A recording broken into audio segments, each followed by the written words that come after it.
ये ओवैसी उतना बड़ा कैंसर नहीं है जितना बड़ा बावन मेश्राम कैंसर है। महबूबा मुफ्ती उतना बड़ा कैंसर नहीं है जितना बड़ा बावन मेश्राम कैंसर है। ये हिंदू के नाम पे हिंदुओं को जात पात में बांट के कन्वर्जन का एक घिनौना खेल खेलने वाला इस्लामिक दलाल इसे कह सकते हैं।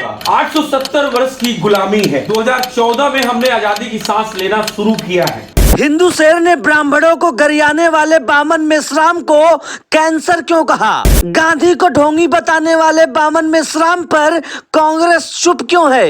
हिंदुओं को मुस्लिम बनाने वाला सबसे बड़ा एजेंट है बामन मेश्राम। यूं तो सबकी नजरें ओवैसी और चंद्रशेखर रावण पर टिकी हैं, लेकिन क्या आपने जहर उगलने वाले बामन मेश्राम के कारनामे को सुना है? बामन मेश्राम गांधी को बहरूपिया तथा ब्राह्मणों को लोमड़ी बुलाता है। आए दिन हिंदुओं को गाली देते हुए दलितों को गुमराह करता है तथा उन्हें हिंदू धर्म छोड़ने की नसीहत देता है। बामन मेश्राम अपनी कुंठित विचारधारा का नंगा नाच कर रहा है, लेकिन भारत सरकार को यह सब दिखाई नहीं देता है। आइए हिंदू आर्मी चीफ से जानते हैं इसके नापाक इरादे। अगर सीधी भाषा में कहें तो बामन मेश्राम पीएफआई का दलाल है। पीएफआई मतलब popular front of India. Popular front of India मतलब पाकिस्तान से स्वचालित एक ऐसी संगठन जो सिर्फ भारत में विधर्म फैलाने के लिए काम करती है। तो ये एक दलाल है। इस दलाल के बारे में हिंदू आर्मी अपना वक्त जायर नहीं करना चाहती। इसके बारे में समझूं, जो इतनी बड़ी बड़ी भीड़ इकट्ठा हो रही है, इतनी गाड़ियों से काफिला निकल रहा है और इस तरीके का बयान दिया जा रहा है, तो इसके पीछे कहीं ना कहीं बाहरी देशों का हाथ है। बिल्कुल, ये विदेशी ताकतों का हाथ है। और बामन मेश्राम जैसे दलाल गुजरात के अंदर इतना ज्यादा काम कर रहे हैं कन्वर्जन का, आप समझिएगा।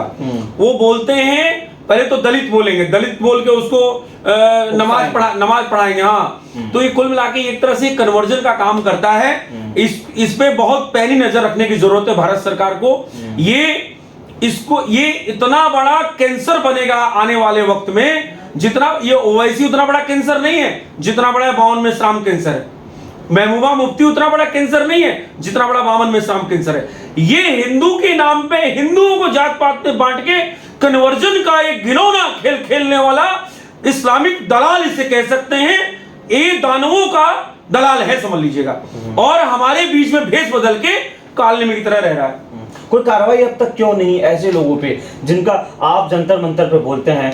इतना बड़ा हेट स्पीच भी नहीं होता, आपको उठा लिया जाता है, 2 महीने तिहाड़ जेल में भेजा जाता है। ऐसे लोगों के खिलाफ क्या लोग जानते नहीं है, पहचानते नहीं है, या फिर कोई आवाज ही नहीं उठाना चाहता? 870 वर्ष की गुलामी है।